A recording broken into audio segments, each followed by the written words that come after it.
السلام عليكم ورحمة الله. أيها الكرام، رأينا في الحلقة الماضية أن الإسلام يقوم على جعل المركزية للخالق، بينما الجاهلية الحديثة تقوم على جعل المركزية للإنسان. وأثار الموضوع لدينا مجموعة من الأسئلة. أولا، هل لما نسلم بأن المركزية للخالق فهذا يعني أن الإنسان سيخسر؟ يعني قد تظهر المسألة وكأنها ثنائية، الله أو الإنسان، وكأننا نريد للإنسان أن يتنازل عن مصالحه ورفعته من أجل الله، وكأن دعاة مركزية الإنسان هم الذين يعطون الإنسان كرامته ويحققون مصالحه بجعل ذاته هي المركز. هل الأمر كذلك؟ ثانيا، في المقابل، هل نجحت مركزية الإنسان في جعل المركزية له بالفعل أم بماذا انتهى المطاف؟ ثالثا، ما المعايير التي تنبثق عن مركزية الخالق في مقابل المعايير المنبثقة عن مركزية الإنسان؟ رابعا، ألن يؤدي القول بمركزية الخالق إلى ظلم الإنسان للإنسان باسم الدين، لما كل واحد يقول أنا أطيع الخالق في تعاملي معكم، والخالق يأمرني بأن أفعل كذا وكذا معكم وأنا أنفذ حكم الله فيكم؟ أليس الحل في تنحية الدين جانبا في تعاملاتنا إذن؟ تعالوا نجيب عن هذه التساؤلات في حلقة اليوم. أولا، هل لما نسلم بأن المركزية للخالق فهذا يعني أن الإنسان سيخسر؟ أبدا، وإنما نحن بذلك نحيل تعيين مصلحة الإنسان لمن هو أعلم بها منه. ألا يعلم من خلق وهو اللطيف الخبير؟ فالإنسان هو الذي ينتفع باتباع أوامر خالقه، فمن تبع هداي فلا يضل ولا يشقى، ومن أعرض عن ذكري فإن له معيشة ضنكا. من اهتدى فإنما يهتدي لنفسه، ومن ضل فإنما يضل عليها. من عمل صالحا فلنفسه، ومن أساء فعليها. من كفر فعليه كفره، ومن عمل صالحا فلأنفسهم يمهدون. ومن تزكى فإنما يتزكى لنفسه، وما تنفقوا من خير فلأنفسكم. في المقابل، إن الله لغني عن العالمين. وفي الحديث القدسي الذي رواه مسلم: يا عبادي إنكم لن تبلغوا ضري فتضروني، ولن تبلغوا نفعي فتنفعوني. فالنفع لك أنت أيها الإنسان. لاحظ أن الاختبار الأول في حياة الإنسان كان مبناه على الثقة بهذا المبدأ. أمر الله آدم وحواء ألا يأكلا من الشجرة، كان هذا هو التكليف، وضمن لهم ضمانات: إن لك ألا تجوع فيها ولا تعرى، وأنك لا تظمأ فيها ولا تضحى. فوسوس إليه الشيطان من أي باب؟ من باب تحقيق الرغبات بمعزل عن أمر الله. قال: يا آدم هل أدلك على شجرة الخلد وملك لا يبلى؟ تخلد في الجنة، يكون لك ملك لا يزول. ما النتيجة؟ عصيا الله ولم يحصلا ما كان الله قد ضمنه لهما لو أطاعاه، ولا ما أغراهما به الشيطان. وهذا درس للإنسان إلى يوم القيامة. طيب، ما المعايير التي تنبثق عن مركزية الخالق في مقابل المعايير المنبثقة عن مركزية الإنسان؟ مركزية الخالق تنبثق عنها معايير الحق والعدل. الله الذي أنزل الكتاب بالحق والميزان. الحق والميزان الذي يمثل العدل. وبالحق أنزلناه وبالحق نزل. لقد أرسلنا رسلنا بالبينات وأنزلنا معهم الكتاب والميزان ليقوم الناس بالقسط، لتنتظم علاقاتهم وتوزع الحقوق والواجبات على أساس العدل. لذلك فكل التشريعات الربانية تجد فيها الحق والعدل، ولا يمكن أن يكون فيها باطل أو ظلم أبدا. وقد شرحنا معيارية الحق والعدل بتفصيل مفهم مهم في سلسلة المرأة في حلقة أنا حرة. أتباع مركزية الإنسان يجتنبون ألفاظ الحق والباطل لأنها فطريا تحتاج وحيا. هم لا يقولون مثلا نقنن السماح بالزنا والشذوذ لأن هذا هو الحق بعدما كنا نراه باطلا، ونمنع تعدد الزوجات لأن هذا باطل، نسمح بالمارجوانا لأننا اقتنعنا أن هذا هو الحق بينما كنا نراه الباطل. وإن كانوا يدعون السعي لتحقيق العدل، لكن بلا مسطرة من وحي محفوظ، وهو ما يجعل العدل عندهم نسبيا مائعا متغيرا لا ضابط له، متعددا بتعدد البشر ومتغيرا بتغير آرائهم. مركزية الخالق وما ينبثق عنها من معايير الحق والعدل تستلزم مركزية الدار الآخرة في مقابل الدنيا ليتم إحقاق العدل. ونضع الموازين القسط ليوم القيامة فلا تظلم نفس شيئا. وهذا يعالج الاستشكال المتعلق بالشر لدى البعض، فلا يعود يتشكك في عدل الله وهو يرى معاناة أهل الحق والمظلومين في الدنيا ما دام يؤمن أن غمسة في الجنة تنسيهم ذلك كله.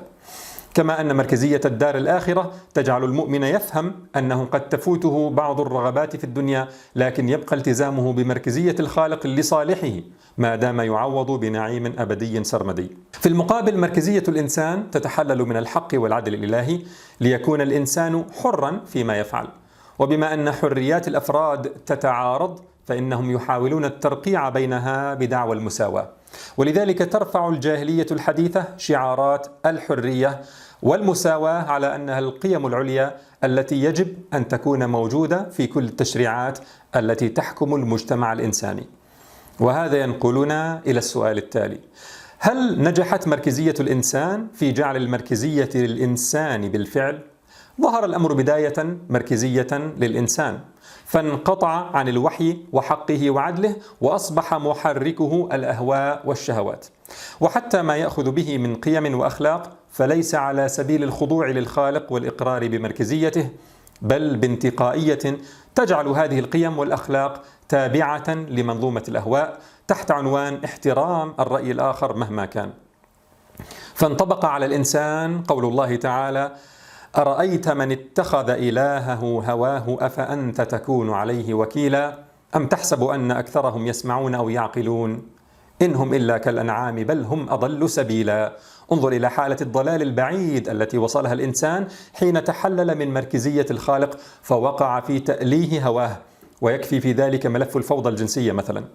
أفرأيت من اتخذ إلهه هواه وأضله الله على علم. الإنسان بلغ ذروة العلوم الطبيعية في هذا الزمان، لكن قعر السفول الأخلاقي لأنه اتخذ إلهه هواه. الإنسان متباين بفهمه وأفكاره ومرجعياته وأهوائه وشهواته، فإذا تحلل من الحق والعدل الإلهيين ضاعت الأمور وأصبحت نسبية وتعارضت الحريات. كيف يمكن منع تعارضها؟ لا يمكن أن يمنع تماما، بل لا بد من قوانين تغلب بعضها على بعض، لكن قوانين تعني تقييد الحريات. نعم، وللترقيع بينهما، بين الحريات والقوانين، للترقيع بينهما قدر الإمكان ستسن القوانين بناء على رأي، يعني أهواء الأغلبية. وكيف نعرف رأي الأغلبية؟ بتشكيل مجالس منتخبة. وما الذي يؤثر في انتخاب هذه المجالس؟ الإعلام ورؤوس الأموال واللوبيات المتحكمة في المناهج والتعليم. فانتقلت المسألة من مركزية الإنسان إلى مركزية أهوائه، إلى مركزية الأغلبية، إلى مركزية الفئة المنتخبة من قبل الأغلبية، إلى مركزية الفئة المؤثرة في الانتخابات بإعلامها ورؤوس أموالها.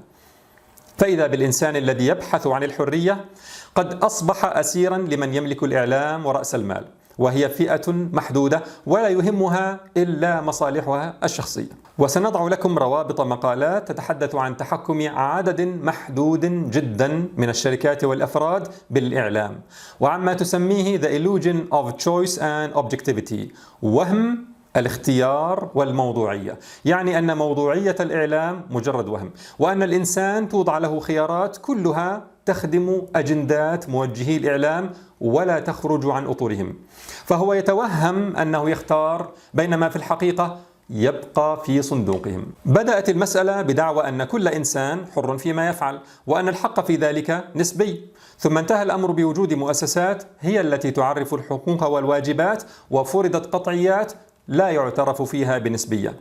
وانتقلت المسألة من النسبية في الحكم على الأمور واحترام الرأي الآخر إلى قطعيات يعد المساس بها جريمة يعاقب عليها القانون، ويقهر أصحاب الأهواء المنحرفة من يعارضونهم ممن بقوا على الفطرة.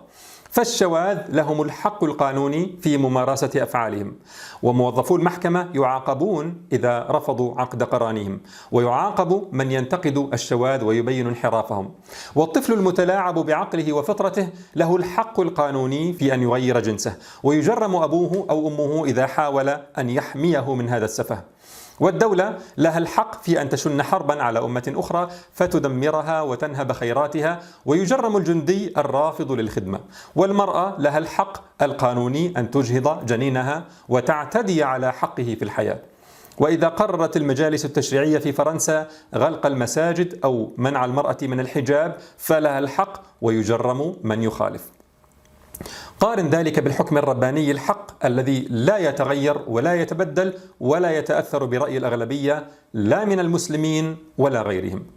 ولذلك يا كرام، فمصطلح مركزية الإنسان ليس دقيقا، وإنما ما يحصل في الحقيقة هو أن تصبح المركزية لأهوائه وشهواته، بل ولشهوات وأطماع فئة محددة تفرض على الآخرين أجنداتها، بحيث إذا نظرت في التردي المتسارع أخلاقيا وقيميا وإنسانيا لمست أن الشيطان يدير المعركة شخصيا بكل معنى الكلمة، ويؤز أولياءه أزا، شياطين الإنس والجن يوحي بعضهم إلى بعض.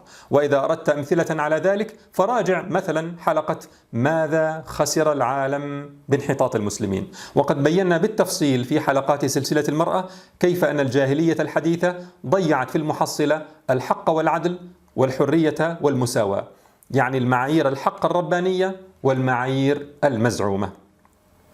ينتهي الأمر بأن تصبح المركزية للشيطان.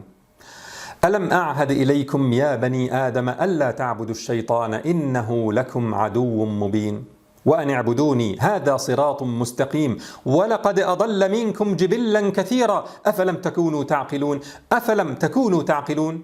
معقول تترك هذه القيمة لنفسك المستمدة من العبودية لله وتحط قدر نفسك بالعبودية للشيطان؟ ومن يهن الله فما له من مكرم. الشيطان الذي قال في آدم أرأيتك هذا الذي كرمت علي لئن أخرتني إلى يوم القيامة لأحتنكن ذريته إلا قليلا، لأضعن في حنكه مثل ما يوضع في حنك الدابة فأسوقه سوقا. ولقد صدق عليهم إبليس ظنه فاتبعوه إلا فريقا من المؤمنين. عندما ينقل الإنسان المركزية إلى نفسه فإنه يفقد قيمته في المحصلة بعدما كان يستمدها من العبودية لله. يعيش الإنسان على هذا الكوكب يأكل ويتمتع ثم يموت ليكون حطب جهنم مذموما مدحورا. عندما يترك معيار الحق الرباني فماذا بعد الحق إلا الضلال؟ وكأن الله تعالى حين خلق الشيطان وقدر لأتباعه هذا المصير المشؤوم كان من حكمته في ذلك أن يظهر كمال صفاته سبحانه برؤية مصير من يتخلى عن مركزية الخالق الذي هذه صفاته ويستكبر عن عبادته. وقد بين لنا عداوة الشيطان: يا آدم إن هذا عدو لك ولزوجك فلا يخرجنكما من الجنة فتشقى. وهذا ينقلنا للإجابة عن السؤال التالي: ألن يؤدي القول بمركزية الخالق إلى ظلم الإنسان للإنسان باسم الدين، لما كل واحد يقول أنا أطيع الخالق في تعاملي معكم وأنفذ أمر الخالق فيكم والخالق يأمرني بأن أعاملكم بكذا وكذا؟ أليس الحل في تنحية الدين جانبا في تعاملاتنا؟ فنقول الظلم سيقع إذا كان الإنسان يتبع دينا باطلا يفتري فيه على الله أنه يأمر بظلم الناس، وسيقع إذا انحرف المسلم عن أمر الخالق، لكنه لا يقع إذا رد المسلم الأمر إلى الله بصدق. ذلك حكم الله يحكم بينكم، أليس الله بأحكم الحاكمين؟ أفحكم الجاهلية يبغون ومن أحسن من الله حكما لقوم يوقنون. وقال نبينا صلى الله عليه وسلم: إن الله أعطى كل ذي حق حقه. لكن كل واحد بيقول عن دينه أنه الحق. الحل في هذه الحالة أن يأتي كل مدع بالبرهان والدليل على صحة دعواه، لا أن ندعي تنحية الدين جانبا. ليس هناك شيء اسمه تعامل بين البشر بلا دين، فالعلمانية دين والإنسانوية دين. الدين نظام حياة ينبثق عن نظرتك للكون والحياة. وللدكتور سامي عامري في ذلك كتاب مميز بعنوان العلمانية طاعون العصر. فإذا قيل سننحي الدين جانبا ونشرع الأحكام بناء على رأي الأغلبية، فهذا كما رأينا ينتهي في المحصلة بأن يكون دينا يشرع ويمنع ويسمح ويعاقب ويجرم، لكن الفرق أن الذي سيكون وراء ذلك كله شياطين الإنس والجن كما رأينا. تأمل بعد هذا كله وما أرسلناك إلا رحمة للعالمين. تأمل: لقد جاءكم رسول من أنفسكم عزيز عليه ما عنتم حريص عليكم بالمؤمنين رؤوف رحيم. تأمل ما علمنا إياه نبينا صلى الله عليه وسلم من دعاء: يا حي يا قيوم برحمتك أستغيث أصلح شأني كله ولا تكلني إلى نفسي طرفة عين. يعني لا تجعل اعتمادي على نفسي يا رب، فإني كإنسان أهلك إن جعلت المركزية لها. في الحلقة القادمة سنرى بإذن الله أمثلة عملية من جعل المركزية للإنسان في القوانين الوضعية التي تسن في الدول المسلمة، في الخطاب الحركي المنتسب للعمل الإسلامي، وفي تفكير عموم المسلمين. والسلام عليكم ورحمة الله.